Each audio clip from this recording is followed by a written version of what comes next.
Good morning class. आज हम पढ़ेंगे दो चरों के रैखिक समीकरण में कुछ समीकरण दिए रहते हैं, ठीक है। उनका हल किस प्रकार का है उसको देखेंगे, ठीक है। और इसके पहले हमने पढ़ा प्रश्नावली, इसी में दो चरों का रैखिक समीकरण में ही प्रश्नावली 2, ठीक है। इसके पहले क्लास में पढ़ा है ना। तो बाकी 3 क्वेश्चन बचा था उसमें बताने के लिए, तो वो तीनों क्वेश्चन आप करके देखिएगा एक बार, ठीक है। तो नहीं बनता है तो फिर पूछिएगा। तो अभी चलते हैं इसमें अवलोकन से समीकरण निकाल के हल के प्रकार का पता लगाना, ठीक है। कैसे हम पता लगाएंगे उसको देखिए। तो देखिए क्या दिया गया है, समीकरण के समान चरों के गुणांकों और उनके अचर पद के अनुपातों के बीच संबंधों को तालिका में दर्शाया गया है और उन संबंधों के जरिए हम बताएंगे कि जो समीकरण निकाय है उसका हल है कि नहीं है, और हल है तो कैसा है, और उसका ज्यामितीय अर्थ क्या होता है। अर्थात ज्यामितीय अर्थ कहने का मतलब क्या है कि वो आलेखी विधि में ग्राफ में कैसा बताए, किस तरीके का रेखा प्रदर्शित करता है, ठीक है। तो चलिए देखते हैं, आपका दिया गया है, तालिका बना लेते हैं, ठीक है। समान चरों के अनुपातों में संबंध, क्या संबंध है उनको देखेंगे। समान चरों के अनुपात मतलब जो समीकरण दिया गया है उसमें आपका क्या रहेगा, चर किसको बोलेंगे, एक्स वाई जेड जो रहता है, ठीक है। और बोला गया और दिया गया है सेकंड में हम लिखेंगे समीकरण निकाय के हल, कैसा हल प्रदर्शित करता है उसको देखेंगे। और फिर है ज्यामितीय रेखाएं, ठीक है, किस तरीके की रेखा प्रदर्शित करता है। तो देखिए आपको पहला दिया गया है, यदि जो समान चर है, ठीक है, यदि a1 by a2 not equal b1 by b2, इसको कहाँ से लाएंगे हम, जो इक्वेशन दिया रहेगा आपको, समीकरण दिया गया रहेगा उसमें से लाएंगे। तो a1 by a2 not equal b1 by b2 अगर इस तरीके का मिले हमें, ठीक है, तो उसको बोलेंगे अद्वितीय हल देगा, ठीक है, अर्थात अद्वितीय हल प्राप्त होगा। जब इस तरीके का कंडीशन रहता है तो अद्वितीय हल होगा। और अद्वितीय हल कब होता है ये तो पता ही है, जब दो प्रतिच्छेद रेखाएं प्राप्त होती है, ठीक है। उन समीकरणों से, इस समीकरण से क्या मिले हमें, दो प्रतिच्छेद रेखा प्रदर्शित करे, तब हम बोलते हैं अद्वितीय हल, है कि नहीं। फिर है आपका सेकंड कंडीशन कि a1 by a2 इक्वल है b1 by b2 के, not equal c1 by c2, मतलब a1 a2 b1 b2 वाले टर्म्स के इक्वल तो होगा लेकिन c1 by c2 के इक्वल नहीं होगा, तब हम बोलेंगे कोई हल नहीं है। और कोई हल कब नहीं होता है, जब समांतर रेखा प्रदर्शित करता है, ठीक है। और थर्ड है आपका a1 by a2 b1 by b2 equal to c1 by c2, ठीक है। तीनों एक दूसरे की इक्वल होती हैं, तब हम बोलते हैं कि अंततः अनेक हल रखते हैं समीकरण, ठीक है। और अंततः अनेक हल कब रखते हैं, जब रेखाएं संपाती होती हैं। समझ में आ गया इतना। तो आपका जो समीकरण दिया रहेगा उसमें आपको चरों के अनुपात को देखते जाना है ना, चरों के गुणांक के अनुपात को देखते जाना है और बताना है कि जब इस तरीके का प्राप्त होगा तो अद्वितीय हल बोलेंगे, और जब ऐसा कंडीशन रहेगा तो कोई हल नहीं होगा, और इस तरीके का रहेगा तो अंततः अनेक हल होंगे, ठीक है। समझ में आ गया। अब चलते हैं प्रश्नावली की क्वेश्चन की ओर, ठीक है। तो देखिए आपका पहला क्वेश्चन दिया गया है, दर्शाइए कि निम्नलिखित समीकरण निकाय का एक अद्वितीय हल है, ठीक है। प्रश्नावली 3 का है आपका क्वेश्चन। तो इसके पहले हमने देखा कि कोई समीकरण निकाय अद्वितीय हल कब रखता है, ठीक है। तो यहाँ पे देखिए ये जो समीकरण का रूप है, मान लो मैं इससे पहले जो तालिका में बताई थी उसी के लिए है ना, उसी का है a1x plus a2y equal to c1, ठीक है। और a2x प्लस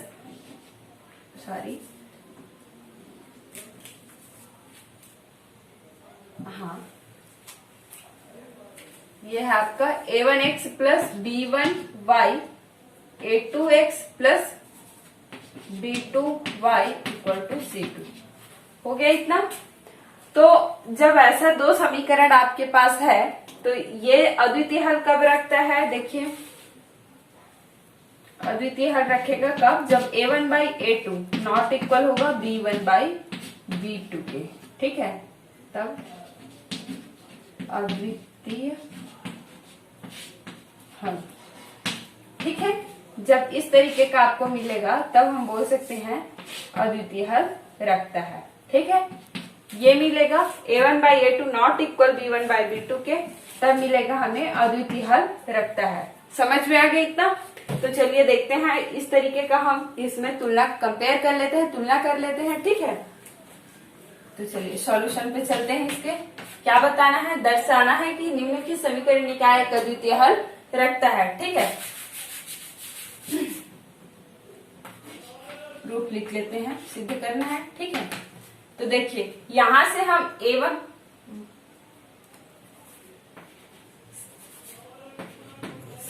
समीकरण a1x plus b1y equal to c और a2x plus b2y equal to c से तुलना करने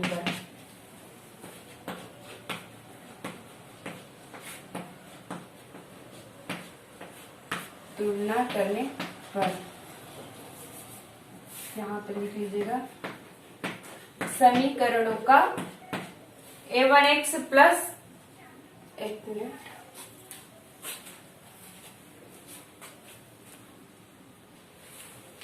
तो देखिए समीकरण का a1x plus b1y equal to c और a2x plus b2y equal to c से, ये c1 है और ये c2 है, से तुलना करने पर देखिए a1 की वैल्यू हमें क्या मिल जाएगी। ठीक है, एक मिनट, यहाँ पे लिख लीजिएगा समीकरण का इतना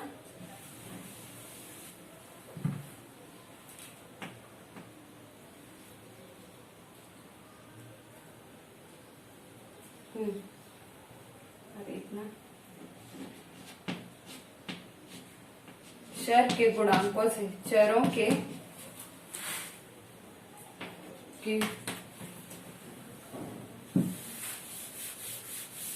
के गुणांकों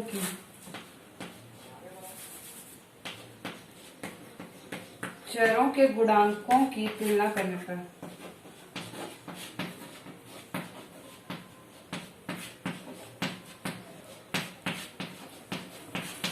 क्या लिखेंगे, समीकरण का a1x plus b1y equal to c1 और a2x plus b2y equal to c2 के चरों के गुणांकों की तुलना करने पर, ठीक है, कंपेयर करेंगे किसका, यहाँ पे x है, यहाँ पे x है। ठीक है, तब तुलना करने पर क्या मिलेगा हमें, a1 की वैल्यू मिल जाएगी, देखिए क्या है 3 और b1 की वैल्यू क्या है 5 और c1 की वैल्यू क्या है 12। ठीक है, और a2 की वैल्यू क्या है यहाँ पे 5, b2 की वैल्यू 3 और c2 की वैल्यू क्या है 4।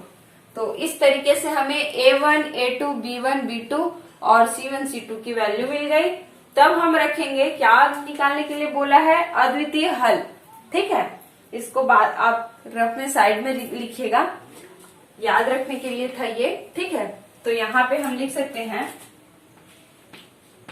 अतः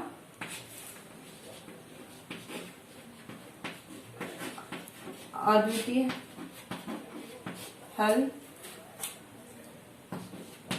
तब प्राप्त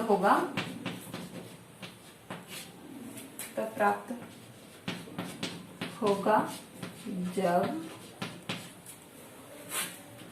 a1/a2 नॉट इक्वल होगा b1/b2 के। समझ में आ गया इतना? इसको रफ कर देती हूँ। यही होता है ना, अद्वितीय हल कब होता है, जब a1/a2 नॉट इक्वल होता है b1/b2 के। तब यहाँ पे लिख लेते हैं a1/a2 not equal b1/b2। Value put कीजिएगा, क्या है a1 की वैल्यू क्या है, देखिए a1 की वैल्यू है 3, b1 की वैल्यू है a2 की वैल्यू है 5 और इक्वल b1 की वैल्यू क्या है हमें 5 और b2 की वैल्यू क्या है 3। देखिए दोनों एक दूसरे के नॉट इक्वल है कि नहीं, तो दोनों एक दूसरे के नॉट इक्वल है। अतः हम बोल सकते हैं, अतः समीकरण निकाय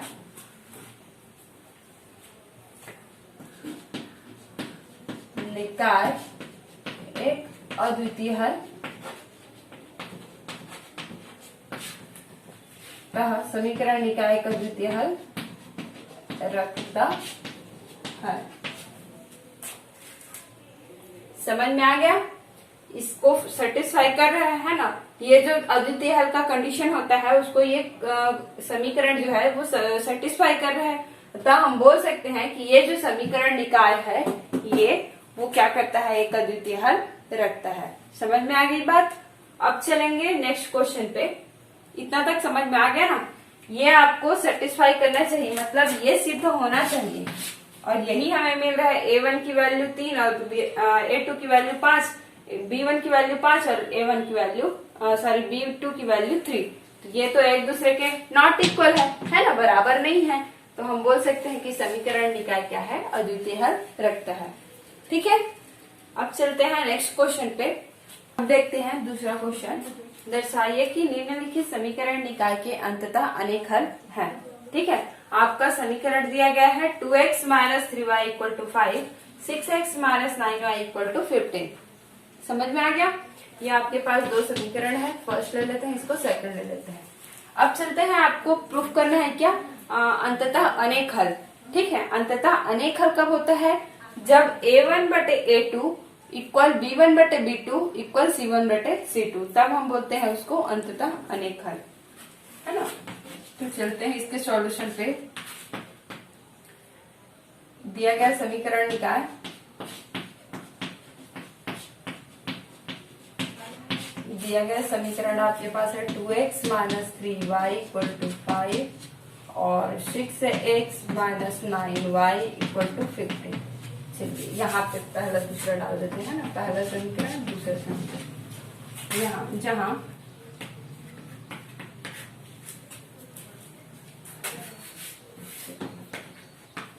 यहाँ पर A1 की वैल्यू क्या है देखिए 2, B1 की वैल्यू क्या है -3, C1 की वैल्यू क्या है 5। याद कीजिएगा क्या होता है, A1x plus B1y equal to C1 होता है ना, समीकरण ऐसा रहता है। और A2x plus B2y equal to C2, यहां से आपको कंपेयर करना है। ठीक है, ये ध्यान दीजिएगा। और यहां से हम A2 की वैल्यू निकालेंगे तो कितना है, A2 की वैल्यू 6, B2 की वैल्यू -9, C2 की वैल्यू 15। ठीक है, तब प्रश्न में क्या बोला गया है, समीकरण निकाय अंततः अनेक हल रखता है। समीकरण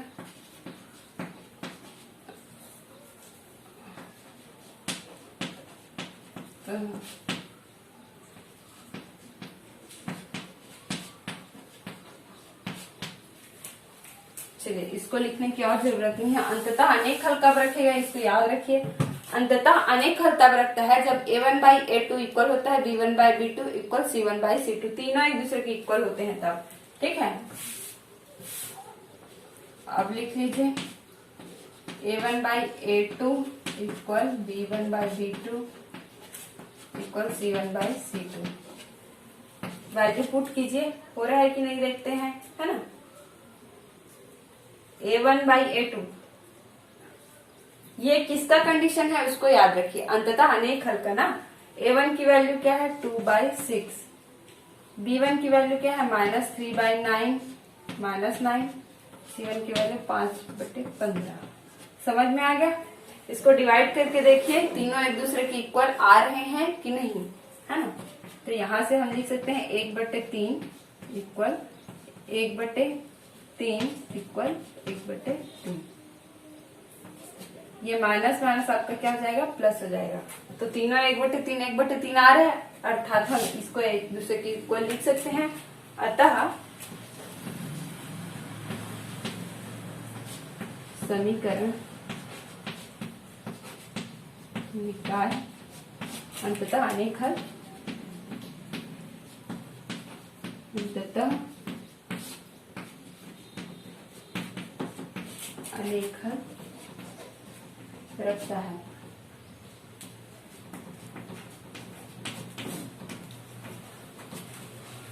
या अतः दिए गए समीकरण निकाय के अंततः अनेक हल हैं। ठीक है, समझ में आ गया कैसे निकालेंगे। तो अंततः अनेक हल का कंडीशन ये है, इसको सेटिस्फाई करना चाहिए, इतना आ रहा है तब हम बोल सकते हैं समीकरण क्या है, अंततः अनेक हल रखता है। ठीक है, अब चलते हैं नेक्स्ट क्वेश्चन पे, किस तरीके का दिया गया है उसको देख लेते हैं। देखते हैं यहाँ पे आपका तीसरा प्रश्न है, के का मान ज्ञात करो जिसके लिए समीकरण निकायों का कोई हल न हो। ठीक है, समीकरण निकायों का कोई हल कब नहीं होता है, जब आपका a1/a2 equal b1/b2 not equal होता है c1/c2 के। ठीक है, तो आपका समीकरण दिया गया है 8x + 5y = 9, kx + 10y = 15। ठीक है, अब हमें बताना है कि इसका ये जो समीकरण निकाय है इसका कोई हल नहीं है। ठीक है, तो चलते हैं सॉल्यूशन पे। के का मान निकालना है ना। दिया गया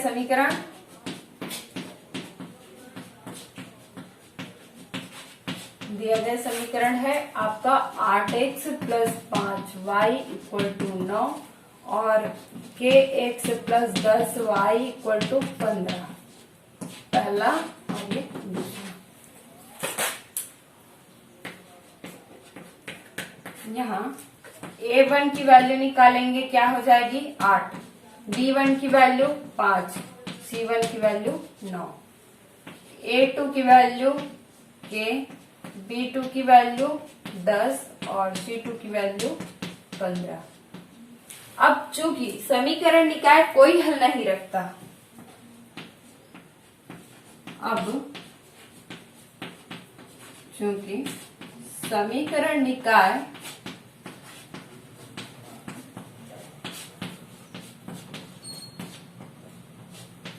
कोई हल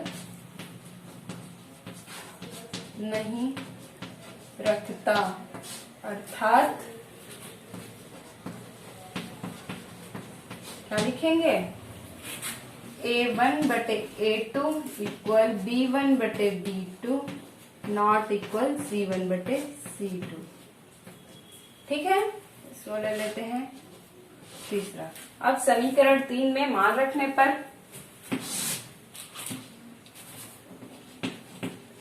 समीकरण 3 में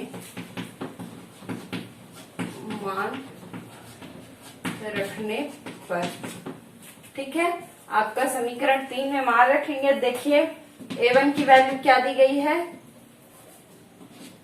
a1 की वैल्यू है 8, a2 की वैल्यू है k इक्वल b1 की वैल्यू है 5/10।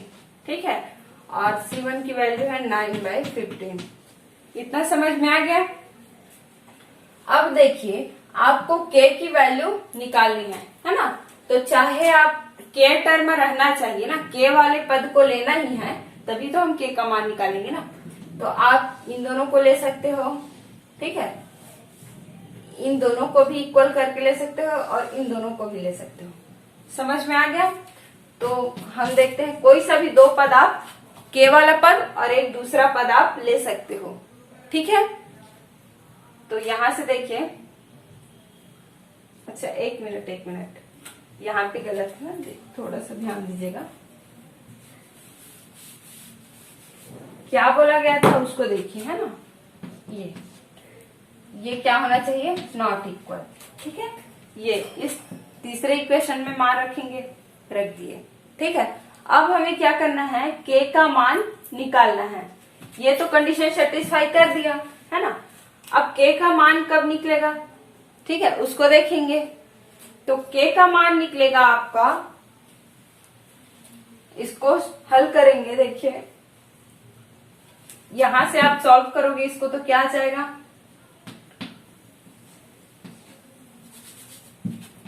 8 × 10 = 5 × k। ठीक है, नॉट इक्वल है किसके, 9/15 के। इसको सॉल्व करेंगे तो आपका आ जाएगा 80 = 5k।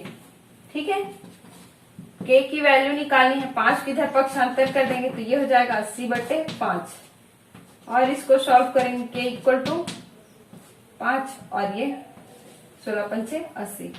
तो के का मान निकालना था, तो आप निकाल सकते हैं के इक्वल टू 16 आएगा। ठीक है, इसका तो कोई जरूरत नहीं है ना, क्यों नहीं है, क्योंकि ये नॉट इक्वल है। ठीक है, अब आपको बोला गया था कि के का मान निकालना है जब समीकरण निकाय का कोई हल नहीं रखता है ना, जब समीकरण निकाय कोई हल नहीं रखता, तो ये तो हो गया आपका समीकरण निकाय मतलब कोई हल नहीं रखता उसका कंडीशन हो गया। ठीक है, अब उस कंडीशन पे हम देखेंगे तो के का मान निकालना है, तो ये इक्वल वाले फॉर्म से ही हम बराबर जो है उसी टर्म को लेके चलेंगे और के का मान निकाल लेंगे, तब हमें के का एग्जैक्ट मान मिल जाएगा। ठीक है, तो इसकी जरूरत नहीं है, इसको आप छोड़ सकते हैं। ठीक है, तो ये वाला पद मैं हटा दी, नॉट इक्वल है तो उसको छोड़ दिए, है ना, क्योंकि के का जो मान मिलेगा वो भी उसके नॉट इक्वल मिलेगा। समझ में आ रहा है? मतलब अगर इन दोनों पद को हम हल करेंगे ना, ये लास्ट वाला इसको छोड़ दीजिए, इन दोनों को हल करेंगे तो जो के का मान होगा इधर जो आएगा वैल्यू उसके बराबर नहीं होगा। ठीक है, मतलब के का मान वो नहीं हो सकता। ठीक है, तो ये वाला पद आप हटा भी सकते हैं। यहाँ तक के लिए ठीक था, ये सेटिस्फाई कर दिया, तब आगे हल करेंगे। ठीक है, ये प्रश्न में जो दिया था उसको रख दिए हैं, फिर जो बराबर पद है उसको लेके हम हल किए और के का मान 16 निकाल लिए। आगे बात समझ में? हाँ, तो इसमें और क्वेश्चन दिए गए हैं, उसको आप सॉल्व कीजिएगा, नहीं बनता है तो फिर पूछिएगा। ठीक है, तो देखिए आपका चौथा प्रश्न दिया गया है कि के का मान ज्ञात करो जिसके लिए समीकरण निकायों का एक अद्वितीय हल है। ठीक है, मतलब जब समीकरण निकाय का अद्वितीय हल रखता है तब आपको के का मान निकालना है। आपके पास तीसरा क्वेश्चन देखते हैं, चौथा का तीसरा ना, क्या दिया गया समीकरण के x plus 3y equal to k minus 3, और सेकंड है आपका सेकंड समीकरण 12x प्लस के वाई इक्वल टू के। ठीक है, तो चलते हैं इसके सॉल्यूशन पे, के की वैल्यू निकालनी है ना। तो देखिए आपके पास दिया गया समीकरण लिख लेते हैं, दिया गया समीकरण ax plus 3y equal to k minus 3। ठीक है, सेकंड है आपका 12x प्लस के वाई इक्वल टू के। चूंकि समीकरण निकाय क्या रखता है, एक मिनट यहाँ पे लिख लेते हैं, यहाँ a1 की वैल्यू क्या हो जाएगी, देखिए तुलना करेंगे तो के b1 की वैल्यू हो जाएगी 3, c1 की वैल्यू हो जाएगी k माइनस 3, यहाँ से a2 की वैल्यू हो जाएगी 12, b2 की वैल्यू हो जाएगी आपके पास, देखिए b2 हो जाएगी k और c2 हो जाएगी k। ठीक है, हाँ, ये तो रहा आपका जो समीकरण दिया है उसके अकॉर्डिंग a1 a2 की वैल्यू। ठीक है, a1 a2 b1 b2 और c1 c2 की वैल्यू। अब देखते हैं चूंकि समीकरण निकाय कैसा है, चूंकि समीकरण निकाय एक अद्वितीय हल रखता है ना, चूंकि समीकरण निकाय एक अद्वितीय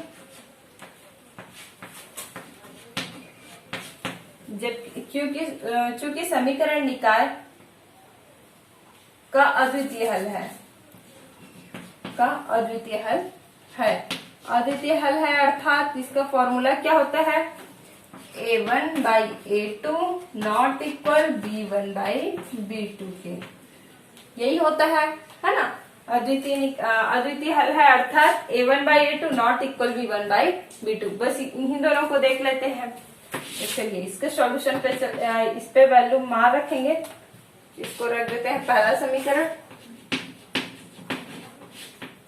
ये पहला हो गया, ये दूसरा और ये तीसरा।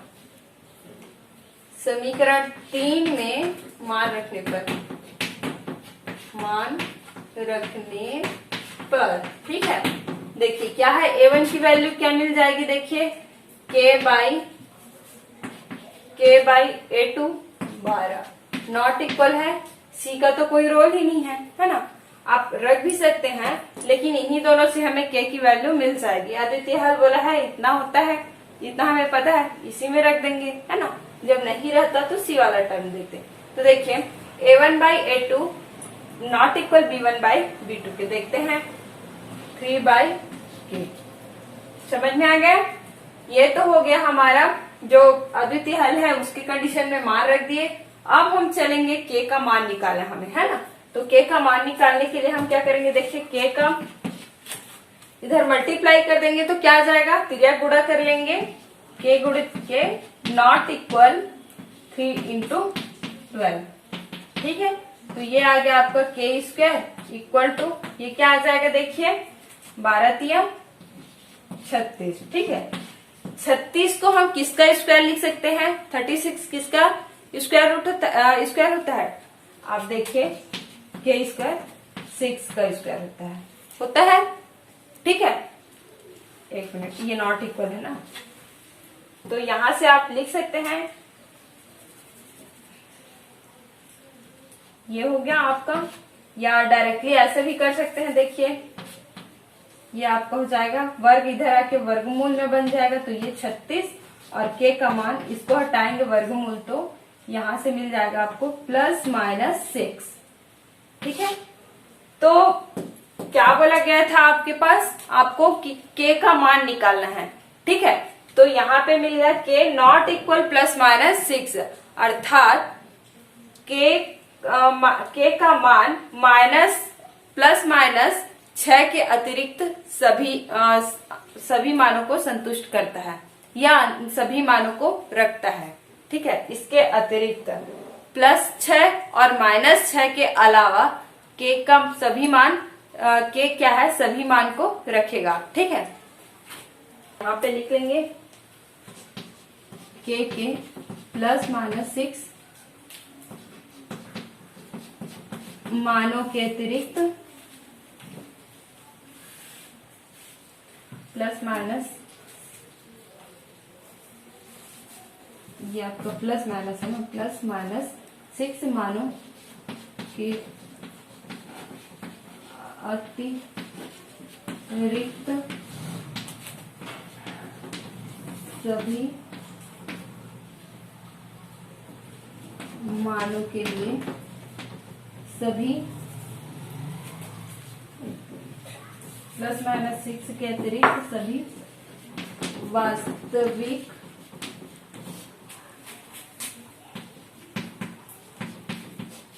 मानों के लिए समीकरण निकाय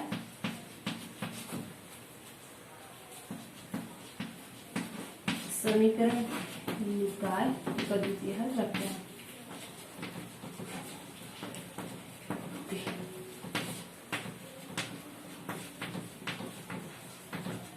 रखता है, ठीक है। के +-6 मानों के अतिरिक्त सभी वास्तविक मानों के लिए समीकरण निकाय का अद्वितीय हल है, या अद्वितीय हल रखता है। आ गई बात समझ में।